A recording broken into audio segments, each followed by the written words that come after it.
नमो बुद्धाय, जय भीम। मी विनोद कडूजी खोब्रागडे एक जबाबदार व जागरूक नागरिक आहे, कायद्याचा विद्यार्थी आहे, भारतीय संविधानाचा अभ्यासक आहे, आरटीआय कार्यकर्ता आहे, एक जनप्रतिनिधी आहे। आणि मी जे काही करून दाखवलेले आहे या देशामध्ये मागील 30 वर्षापासून ते एकाही आमदार खासदार मंत्र्यांनी केले नाही असे काम मी करून दाखवलेले आहे जनहिताचे, म्हणून मी एक अधिकारवाणीने हे बोलत आहे। आणि आज पत्रकार परिषद घेण्याचे कारण की काल जे आकाश लामा यांच्या माध्यमातून जे नागपूरला बेजिंग बाग येथे जे जाहीर सभा होती आणि त्या सभेमध्ये मला मार्गदर्शन करण्यासाठी तिथे आयोजकांनी बोलावले आणि मी तिथे जेव्हा मार्गदर्शनासाठी स्टेजवर गेलो असता मला तिथे बोलण्याची संधी दिली नाही। का बोलण्याची संधी दिली नाही, कारण का विरोध तिथे अनेक लोकांनी केला, तेव्हा माझ्या तिथे लक्षामध्ये आलं की ज्या आकाश लामा यांनी जे कार्यक्रमच्या माध्यमातून तिथे महाबोधी महाविहार मुक्त आंदोलनासाठी जे लढा उभा केला आहे, पहिल्यांदा तर ते भंतेजी नाही आहेत, कारण ते चिवरधारी फक्त वरतून चिवर घेऊन होते आणि खाली पॅन्ट लावून होते। आणि असा पॅन्ट लावलेला आकाश लामा जर लोकांना मूर्ख बनवत असेल, गुमराह करत असेल तर हे खूप मोठी शोकांतिका आहे, कारण मी फेस टू फेस जवळून बघितलेलं आहे स्टेजवरून आणि ते फॅमिलीला घेऊन सुद्धा होते। जेव्हा त्यांनी काल भाषणामध्ये अनेक वेळा सांगितलं की महाबोधी महाविहार मुक्त करण्यासाठी लोकांनी दान द्यावे, लोक भरभरून दान दिलं, 4 ते 4.5 लाख रुपये दान दिलं, परंतु ज्या कामासाठी ज्या आंदोलनामध्ये भंते विनयचार्य जेलमध्ये आहेत त्यांना सोडवण्यासाठी त्यांनी एक प्रश्न एक सुद्धा वाक्य उच्चारलेलं नाही। ही खूप मोठी खंत वाटली आम्हाला आणि तमाम बौद्ध बांधवांना, कारण त्यांनी हा जो पैसा आहे या पैशाचा उपयोग आम्ही त्यांना सोडवण्यासाठी करू असं त्यांनी एकही शब्द बोलले नाही।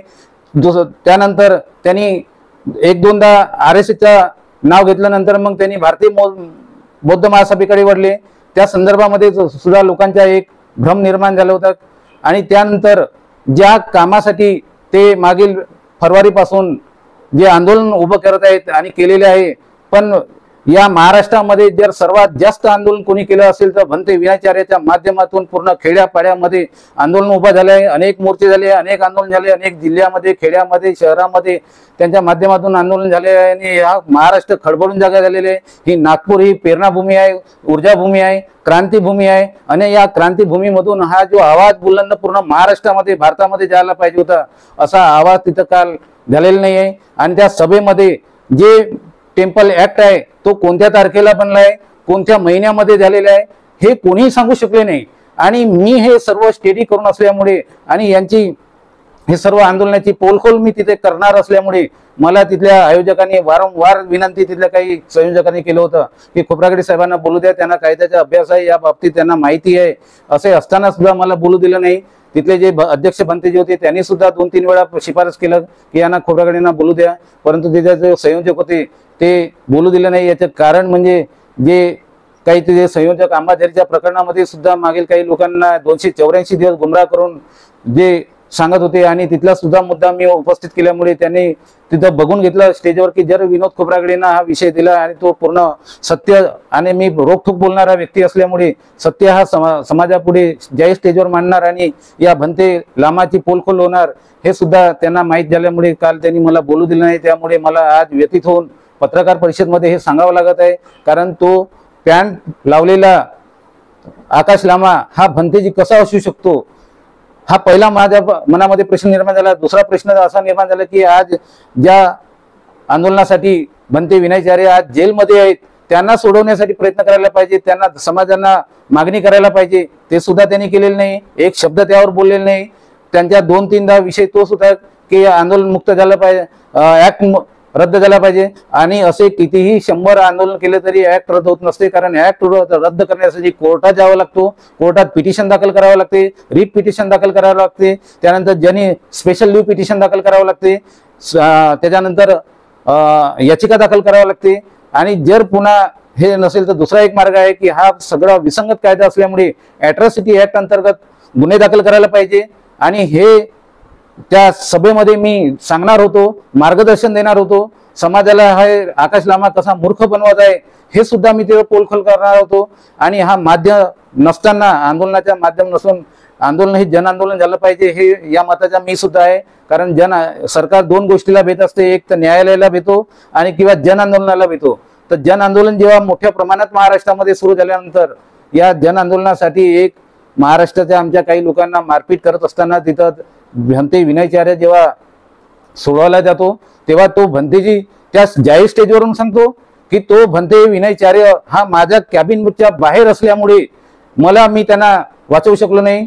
म्हणजे तुम्ही जर त्या आज एवढं मोठं आंदोलन केल्यानंतर महापोती महाविहारमध्ये आज महाराष्ट्र नाही पूर्ण देशातील लोक आले, आंतरराष्ट्रीय स्तरावरचे लोक आले तिथे, त्यांचे रक्षण करणे तिथले आंदोलनकर्त्याचे जे संयोजक राहते त्यांचं काम आहे. आणि तो आकाश लामा काल जाहीर स्टेजवर सांगत होतो की त्या आमच्या कंपाऊंडच्या बाहेर असल्यामुळे आणि बाहेर त्यांनी आंदोलन केल्यामुळे त्यांना अटक करण्यात आली पोलिसांनी. हे सर्व त्यांनी जाहीर चांगलं म्हणजे त्यांची राईट काय होता, त्यांची ड्युटी काय होती आणि हे बोगस तक्रार तयार करणारे कोण होते, त्यांच्या विरुद्ध तक्रार करून त्यांना जेलमध्ये पाठवणारे रात्री 1 वाजता हे कोण होते, हे याचा सर्व उहापोह या जाहीर सभेमध्ये करायला पाहिजे होता. परंतु ह्या आकाश लामाने जे मी भंतेजी त्यांना म्हणू शकत नाही, कारण भंतेजी मी आय विटनेस डोळ्यासमोर पाहिलं असल्यामुळे तो भंतेजी असूच शकत नाही. तो कलंक आहे समाजासाठी आज माझ्या मते, कारण तो पॅन्ट लावलेला समाजाला चिवर घेऊन भंतेजी म्हणून सांगू शकत नाही, कारण त्यांचे काही शर्ती आणि अटी असतात भंतेजीच्या आणि त्या शर्ती आणि अटीमध्ये तो मोडू शकत नाही. तर अशा प्रकारे काल त्या सभेमध्ये मी पोलखोल करणार होतो, परंतु मला त्या सभेमध्ये बोलू दिलं नाही. ही खूप मोठी शोकांती आहे. आणि बोलू दिले नाही.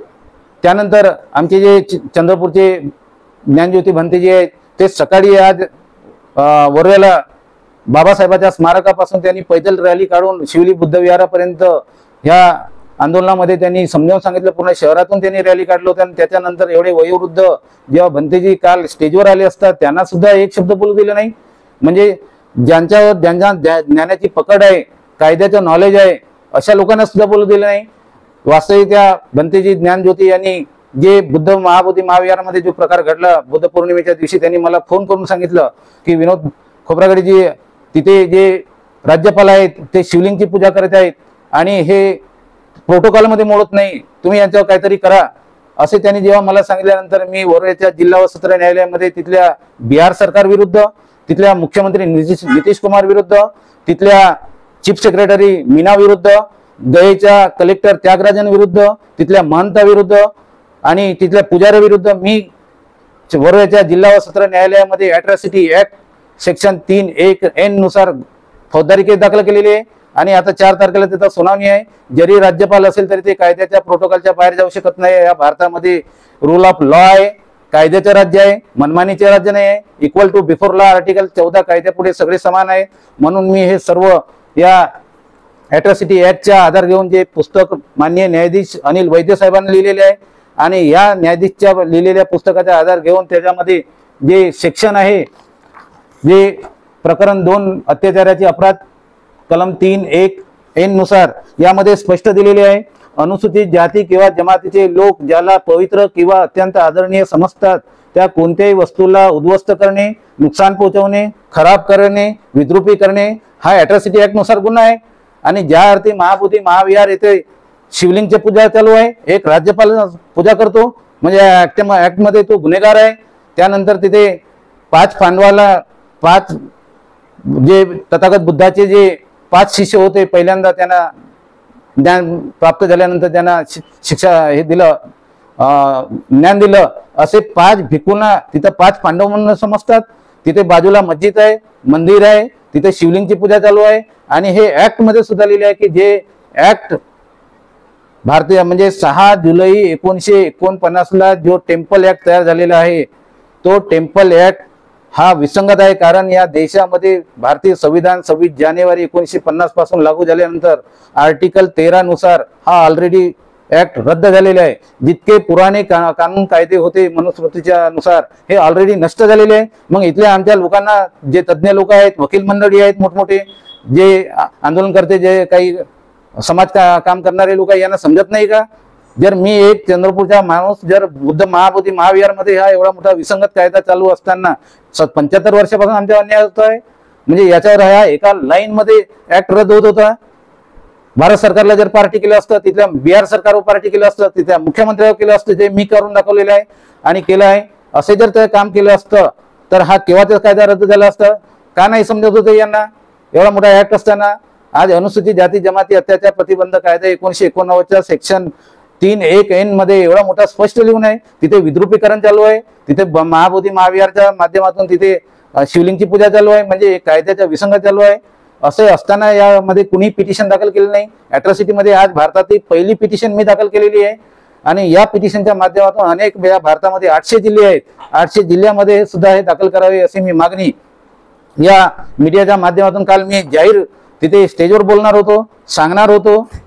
परंतु हे सर्व त्या आकाश लामाला माहिती असल्यामुळे आणि त्यांनी तिथल्या काही जे संयोजक लोक होते त्यांच्या माध्यमातून मला ते बोलू दिले नाही, कारण त्यांना माहित होतं की या विनोद खोब्रागडेंनी यांनी जर हे सांगितलं तर पूर्ण देश खवळून जागा होईल आणि या माध्यमातून झाले म्हणजे त्यांना आंदोलन जे आता जे आकाश लामा ज्या माध्यमातून आंदोलन करत आहे ते फोल ठरेल हे त्यांना माहीत असल्यामुळे त्यांनी जाणून मला हे बोलू दिलं नाही.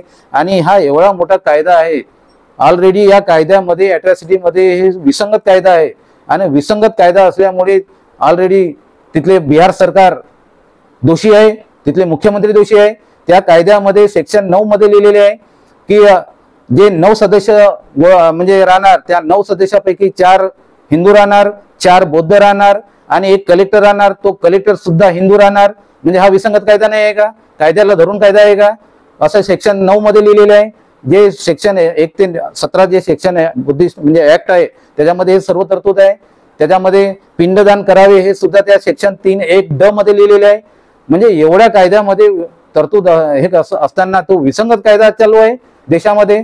तुम्ही आज पाहू शकता की जेव्हा माननीय सुप्रीम कोर्टचे चीफ जस्टिस तत्कालीन चंद्रचूड साहेबांनी एक कायदा पास केला होता की त्या जे देवी आहे त्या पट्टी हटवण्याचा, आता माननीय गवई साहेबांनी तो कायदा त्यांच्या चीफ जस्टिसचा रद्द करून जुना जो पारंपरिक कायदा होता तो आता परवाला रद्द म्हणजे केलेले आहे, कायम केलेले आहे. एक काँग्रेस सरकारनं जे काही बोगस कानून बनवले असेल ते बीजेपी सरकारनं रद्द केलेले आहे. म्हणजे एक सरकारने कायदा केलेला जर बीजेपी दुसरा सरकार रद्द करू शकते, एक चीफ जस्टिस कायदा केलेला दुसरा चीफ जस्टिस आल्यानंतर रद्द करू शकते, तर महाबोधी महाविहार ऍक्ट हा कायदा आतापर्यंत 75 वर्षापर्यंत यांनी रद्द का केला नाही? हा सामान्य प्रश्न, जनसामान्याचा प्रश्न आहे. का सुप्रीम कोर्टाने एक्शन घेतलं नाही? सुमोटो एक्शन घेऊन हा रद्द केलं नाही? ज्या अर्थी हिंदूचे मंदिर हिंदूच्या ताब्यामध्ये आहे, ख्रिश्चनाचे चर्च त्यांच्या ताब्यामध्ये आहे, मुस्लिमांचे मस्जिद त्यांच्या ताब्यामध्ये आहे, शिखांचे गुरुद्वार त्यांच्या ताब्यामध्ये आहे, जैनांचे मंदिर त्यांच्या ताब्यामध्ये आहे. मग आमच्या बौद्ध महाबोधी विहार आमच्या बौद्धांच्या ताब्यामध्ये का नाही? हा प्रश्न सामान्य प्रश्न जर आज देशामध्ये चीफ जस्टिसला विचारला असता, तिथल्या आमच्या मुख्यमंत्री जे प्रधानमंत्री नरेंद्र मोदी साहेबांना विचारलं असतं की हा असा विसंगत कायदा काय आहे आणि हा ऑलरेडी भारतीय संविधानातील आर्टिकल 13 नुसार नष्ट झालेला कायदा आहे. जर तुम्ही सरकारचे कायदे रद्द करू शकता, संसद भवनातले कायदे रद्द करू शकता. आता वक्फ बोर्डने जो कायदा केला मागील महिन्यामध्ये वक्फचा कायदा, तो सुप्रीम कोर्टाने स्टे दिला.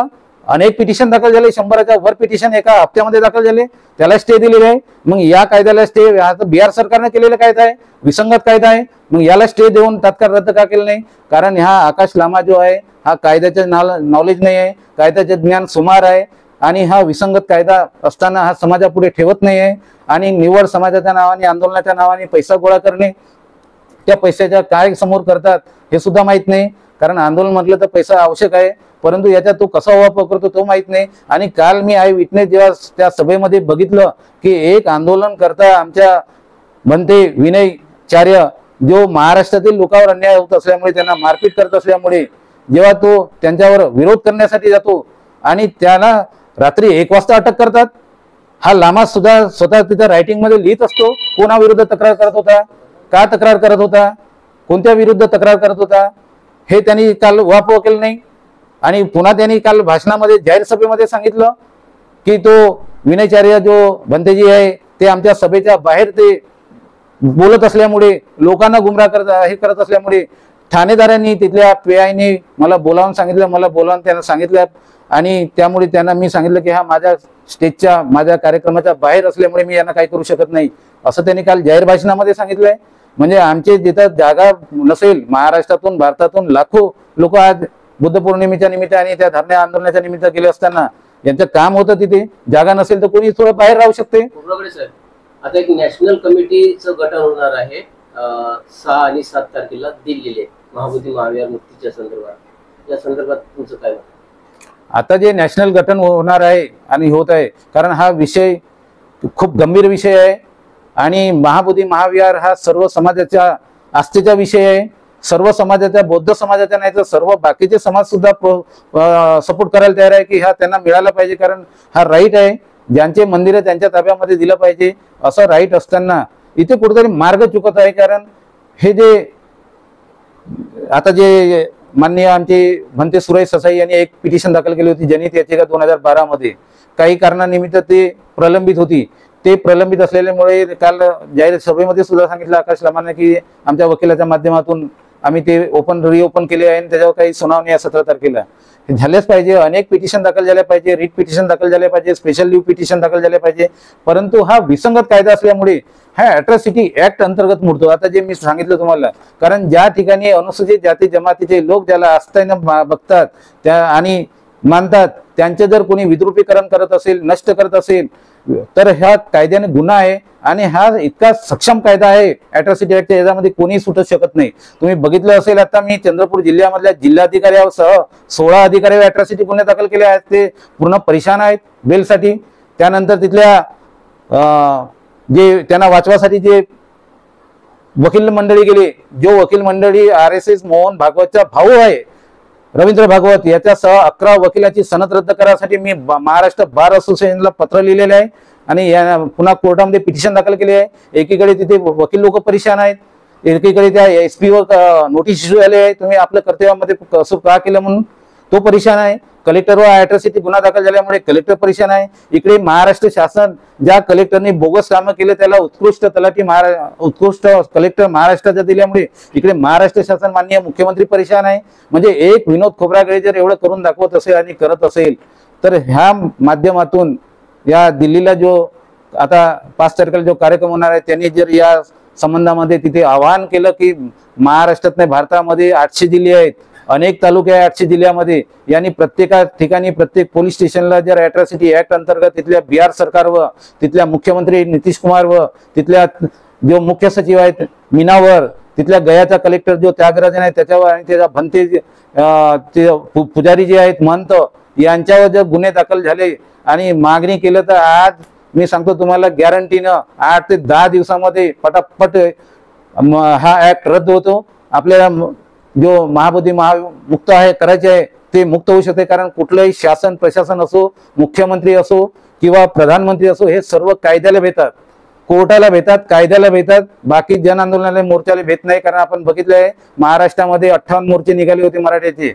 काही मिळाले नाही. कारण कायद्याने जे होते त्या बाकी कोणी होत नाही. कारण हा ऍक्ट आहे महाबोधी महाविहार, हा 6 जुलै 1949 ला ऍक्ट म्हणजे कायदा बनला असल्यामुळे या कायद्याला कायद्यानेच उत्तर द्यावं लागते. लोहा को लोहा काटता है असे जे मन आहे, त्यामुळे कायद्याच्या माध्यमातून जर गेले आणि तिथं जर दिल्लीमध्ये हा प्रश्न उपस्थित केला आमच्या बहुजन मीडियाच्या माध्यमातून तर हा प्रश्न सुटायला काही वेळ लागत नाही. आणि जे आकाश लामा जे आता अनेक कार्यक्रम घेऊन जे लोकांकडून दानच्या माध्यमातून जो पैसा गोळा करत आहे आणि समाज सुद्धा एक भावनेने महाबोधी महाविहार मुक्त झालं पाहिजे म्हणून देत आहे, परंतु त्यांच्या कुठेतरी हा रस्ता चुकलेला आहे. कारण तो एक तर भंतेजी नाही आहे, तो पॅन्ट लावून जेव्हा समाजाला सांगतो तर समाजाने हा प्रश्न त्यांना उपस्थित करायला पाहिजे की तुम्ही भंतेजी आहे का, तुम्ही भंतेजीचे पालन करत आहे का, ज्या शर्ती अटी आहे. म्हणजे तुम्ही चिवरधारी भंतेजी फक्त वरून करून हा जो लोकांना मूर्ख बनवत आहे, तर याच्यावर सुद्धा माझा आक्षेप आहे. आणि त्यामुळे या बहुजन मीडियाच्या माध्यमातून हा आवाज बुलंद करावे, शासनापर्यंत पोहोचावे, सुप्रीम कोर्ट पर्यंत पोहोचावे, माननीय मुख्य प्रधानमंत्री पर्यंत पोहोचावे, तिथल्या मुख्यमंत्र्यांपर्यंत पोहोचावे. आणि आमच्या जो विनयचार्य भंतेजी आहे त्यांना जेलमध्ये जे पाठवलेले आहे तिथल्या शासन प्रशासनाने तात्काळ त्यांना मोकळं करावे. कारण कायद्याचं पालन केलं नसल्यामुळे, कायद्यामध्ये कसूर केल्यामुळे माझी उद्या परवाला जे डिस्ट्रिक्ट कोर्टामध्ये सुनावणी त्यामध्ये मी तिथल्या IG ला सुद्धा घेणार आहे, शुक्ला म्हणून आहे, त्यांना सुद्धा मी पार्टी करणार आहे. आणि तिथला जो SP आहे त्यांना सुद्धा करणार आहे. कारण त्यांनी कायद्यामध्ये कसूर केलेले आहे. कोणत्याही विनय म्हणजे भंतेजीला डायरेक्ट रात्री 1 वाजता अटक करता येत नाही, कारण तो काय गुन्हा नाही आहे किंवा तो काय कोणता हे नाही आहे. अशा परिस्थितीमध्ये त्यांना सुद्धा केल्यामुळे त्यांना सुद्धा तात्काळ सोडवण्यात यावे, नाहीतर मी त्यांच्यावर सुद्धा सह आरोपी म्हणून कोर्टामध्ये आता तर मी 5 आरोपी केले आहे, परंतु तिथल्या SP ला सुद्धा आरोपी करणार आहे. कारण यांनी आपल्या कर्तव्यामध्ये कसूर केल्यामुळे सेक्शन 166 नुसार हा गुन्हा आहे आणि तो गुन्हा तिथल्या SP ने सुद्धा केलेले आहे. त्यामुळे या मीडियाच्या माध्यमातून तात्काळ त्यांनी 24 तासाच्या आत त्यांना आमच्या भंते विनयचार्य यांना सही सलामत सोडावे. कारण ते एक क्रांतिकारी भंतेजी आहेत आणि समाजाला जागृत करणारे आहेत. महाराष्ट्रामध्ये जर त्यांनी ज्योत पेटवलं असेल आंदोलनाची या तर त्यांनीच पेटवलेली आहे, त्यामुळे त्यांना सही सलामत मोकळं करावे अशी सुद्धा मी मागणी मीडियाच्या माध्यमातून करीत आहे. थँक्यू. जय भीम, जय भारत, जय संविधान.